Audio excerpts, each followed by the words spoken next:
नमस्कार दोस्तों, इस वक्त की कई बड़ी खबरें निकलकर सामने आई हैं। बिहार सरकार में शामिल हम के मुखिया जीतन राम मांझी और भारतीय जनता पार्टी आमने सामने आ गई है। भाजपा को लेकर जीतन राम मांझी ने ऐसा बयान दे दिया है कि भाजपा के नेता तिलमिला गए हैं। क्या कहा है जीतन राम मांझी ने, आपको उनका पूरा बयान बताएंगे। वहीं आपको बता दें, आरजेडी के मुखिया लालू प्रसाद यादव को लेकर दिल्ली के एम्स हॉस्पिटल से बड़ी खबर सामने आई है। अब उनकी सेहत कैसी है, चल फिर पा रहे हैं या नहीं, क्या स्थिति है, आपको पूरा डिटेल से बताएंगे। वहीं आपको बता दें, आरजेडी ने एक ऐसा वीडियो पोस्ट किया है जिससे कहीं न कहीं बिहार सरकार की पोल खुलती हुई दिख रही है। आरजेडी ने वीडियो पोस्ट करते हुए कहा कि भारतीय जनता पार्टी जेडीयू 17 साल से सुशासन बता रही है, लेकिन जो हाल है उससे सरकार को लज्जा नहीं आती। आपको पूरा वीडियो दिखाएंगे, क्या मामला है। वहीं आपको बता दें, पीएफआई की आरएसएस से तुलना करने वाले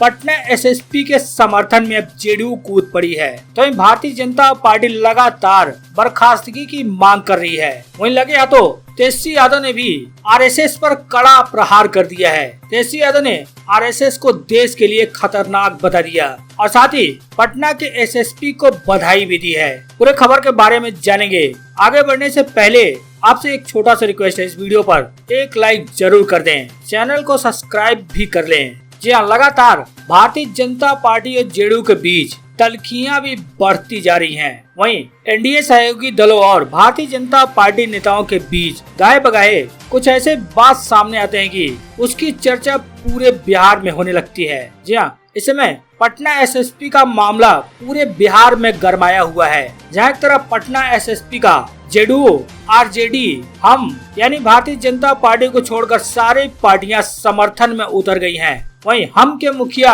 जीतन राम मांझी और भाजपा नेता आमने सामने आ गए हैं। मांझी ने कहा कि सिपाही के ट्रांसफर की हैसियत नहीं है और एसएसपी की बात करते हो। जहाँ एसएसपी मानवजीत सिंह ढिल्लों के बयान के बाद राजनीतिक बयानबाजी काफी तेज हो गई है। खासकर भारतीय जनता पार्टी और जीतन राम मांझी की पार्टी के नेता एक दूसरे पर वार पलटवार कर रहे हैं। भाजपा के फायर ब्रांड विधायक हरिभूषण ठाकुर बचौल एसएसपी को लगातार बर्खास्त करने की मांग कर रहे हैं। यहाँ तक कि भारतीय जनता पार्टी के कई दिग्गज नेता भी बर्खास्त करने की मांग कर रहे हैं। लगातार नीतीश कुमार पर दबाव बना रहे हैं कि उन्हें बर्खास्त किया जाए, लेकिन दबाव में आने की जगह अब नीतीश की पार्टी जेडीयू ही एसएसपी के समर्थन में खड़ी हो गई है। यहाँ तक कि आरजेडी ने यहाँ तक कह दिया है कि आरएसएस के मॉडल से बिहार नहीं चलेगा, एसएसपी को कुछ नहीं होगा।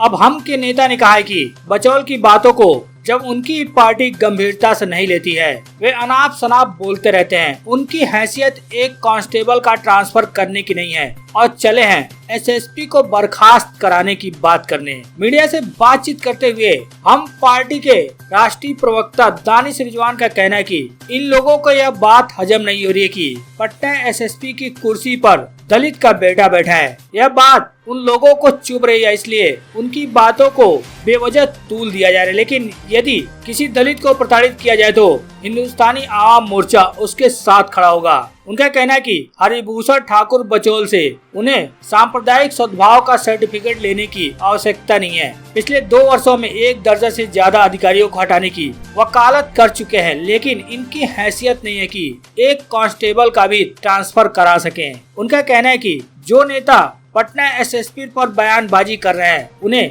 अविलंब माफी मांगनी चाहिए। तंज कसते हुए उन्होंने कहा कि भाजपा विधायक को एनएसजी की सुरक्षा प्रधानमंत्री दे दें। वहीं इसी बीच आपको बता दें, लालू यादव को लेकर भी एम्स से बड़ी खबर सामने आई है। जी हाँ, दिल्ली एम्स में भर्ती लालू प्रसाद यादव की सेहत में काफी सुधार आ गया है। बताया जा रहा है कि लालू प्रसाद यादव सहारा लेकर अब टहलते भी हैं। अस्पताल में भर्ती होने के बाद से लालू यादव की तबीयत में थोड़ा थोड़ा सुधार देखा जा रहा है। बता दें, राबड़ी देवी आवास में सीढ़ियों से गिरने के बाद तबीयत बिगड़ी थी, जिसके बाद लालू यादव को पटना के हॉस्पिटल में भर्ती कराया गया था, जिसके बाद 2-3 दिन बाद दिल्ली एम्स से उन्हें शिफ्ट किया गया। एम्स में डॉक्टरों की एक स्पेशल टीम राजद प्रमुख के ख्याल रख रही है। अब बताया जा रहा है कि लगातार लालू प्रसाद यादव के स्वास्थ्य में सुधार हो रहा है। बहरहाल आगे बढ़ते हुए आपको बता दें, आरजेडी ने एक वीडियो पोस्ट किया है जिसने सरकार पर सवालिया निशान खड़ा कर दिया है। जी हाँ, बिहार के सीतामढ़ी जिले में बेहद संवेदनशील मामला सामने आया है। यहाँ पर एक गर्भवती महिला को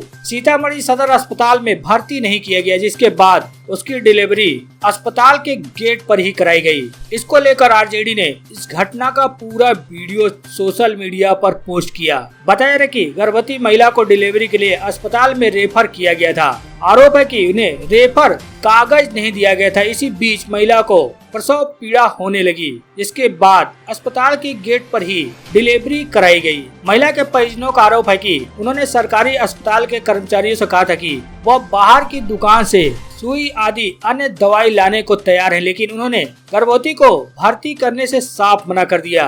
अस्पताल के गेट पर गर्भवती को प्रसव पीड़ा होने पर वहां मौजूद दूसरी महिलाओं ने खुद से उसकी डिलीवरी करा दी। अब इस बात की चर्चा होने पर अस्पताल की एक महिला कर्मचारी बाहर आई और प्रसूता को सुई लगाती देखी गई, जिसका सोशल मीडिया पर वीडियो वायरल हुआ। पोस्ट करते हुए आरजेडी ने लिखा कि बिहार के स्वास्थ्य व्यवस्था का ये हाल है। संवेदनहीनता, घूसखोरी, गंदगी, सुविधाओं का अभाव, भ्रष्टाचार और गरीबों के साथ दुर्व्यवहार आसमान पर। ऐसी व्यवस्था को ही बीजेपी जेडीयू 17 साल से सुशासन बता रहे हैं। स्वास्थ्य मंत्री, सीएम, सरकार में लज्जा नहीं है। आप इस वीडियो में साफ साफ देख सकते हैं, प्रसूता हुई महिला को कई औरतों ने घेर रखा है और अस्पताल की गेट पर भी है।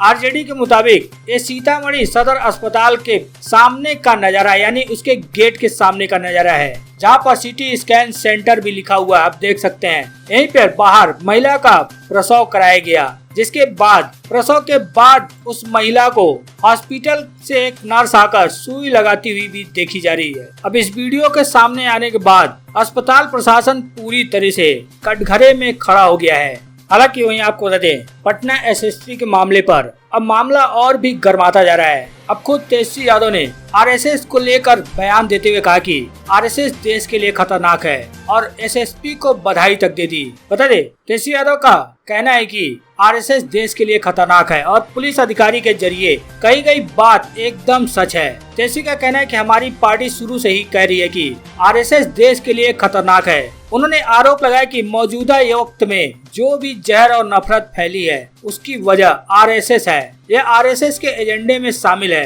तेजस्वी का कहना है कि पटना के एसएसपी मानवजीत सिंह ढिल्लों ने आरएसएस के बारे में सही बोला। बीजेपी उनकी बर्खास्तगी की मांग कर रही है, लेकिन मैं उन्हें एक बड़ी घटना को रोकने की उनकी कोशिश के लिए उन्हें बधाई देता हूं। हालांकि उधर आरएसएस के प्रवक्ता मृत्युंजय तिवारी ने भी कहा कि पटना एसएसपी का कुछ नहीं होगा। उन्होंने कहा कि बीजेपी दिल्ली से पटना तक एसएसपी की बर्खास्तगी को लेकर दबाव बना रही है। मृत्युंजय तिवारी का साफ साफ कहना है कि एसएसपी मानवजीत सिंह ढिल्लों पर कोई कार्रवाई नहीं होगी। क्या बीजेपी और जेडीयू सरकार से अलग हो जाएगी? उनका कहना है कि सरकार में भी है और अपने ही पुलिस प्रशासन पर सवाल उठा रहे हैं। उनका कहना है कि छोटा मोटा आईएएस आईपीएस का परीक्षा नहीं होता है। उन्होंने आईपीएस कंप्लीट करके एसएसपी की जॉब पाई है। उनका कहना है कि सरकार में हो क्या रहा है, ये आपके मॉडल से चलेगा, आरएसएस के मॉडल के अनुसार बिहार नहीं चलेगा। साथ ही आरजेडी प्रवक्ता का कहना है कि कौन माई का लाल भारत को इस्लामिक देश बना रहा है। ये हिंदुओं को डराकर उनका वोट बैंक लेना चाहते हैं। हिंदू को कोई खतरा नहीं है और न ही कोई डर है। हालांकि भारतीय जनता पार्टी लगातार और उनके मंत्री नेता लगातार पटना एसएसपी पर बरस रहे हैं, लगातार उनकी बर्खास्तगी की मांग कर रहे हैं। हालांकि जेडीयू पटना एसएसपी मानवजीत सिंह ढिल्लों की बचाव में उतर गई है। जेडीयू नेता उपेंद्र कुशवाहा का कहना है कि अगर पटना एसएसपी ढिल्लों ने कोई गलती की होगी तो सर्विस कोड के मुताबिक कार्रवाई करने की जिनकी जवाबदेही है वे देखेंगे। उनका कहना है कि यह कोई राजनीतिक मुद्दा नहीं है। वही बिहार सरकार में भवन निर्माण मंत्री अशोक चौधरी का भी कहना है कि आरएसएस पर टिप्पणी करने वाले कई नेता केंद्र में मंत्री बने बैठे हैं, उन सब की बात छोड़िए।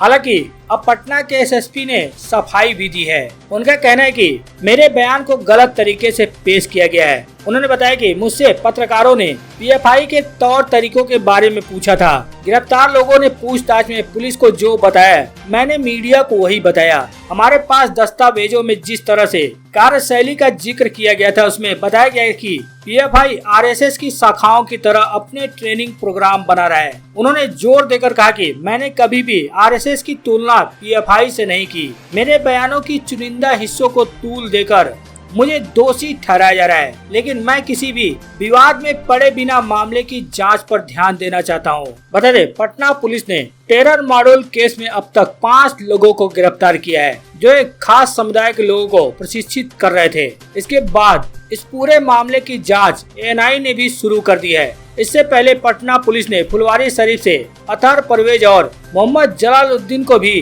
गिरफ्तार किया था। इसके बाद मरगूब दानिश, अरमान मलिक और शब्बीर आलम को भी गिरफ्तार किया गया है। इसी को लेकर तेजस्वी यादव का भी कहना है कि बिहार पुलिस और इंटेलिजेंस को और भी एक्टिव रहना जरूरी है। उनका कहना है कि अभी तक एक घटनाएं हो रही थी, सरकार क्या कर रही थी ये वही बताएगी। एसएसपी के बयान पर बीजेपी की ओर से उन्हें हटाने की मांग पर उन्होंने कहा कि डबल इंजन की सरकार है, प्रशासन इनका है और ये अपनी सरकार पर सवाल खड़े कर रहे हैं। बिहार में सूखे की स्थिति को लेकर तेजस्वी का कहना है कि पूरे राज्य में सुखाड़ की स्थिति बनी हुई है, इस पर हमें ज्यादा ध्यान देना चाहिए।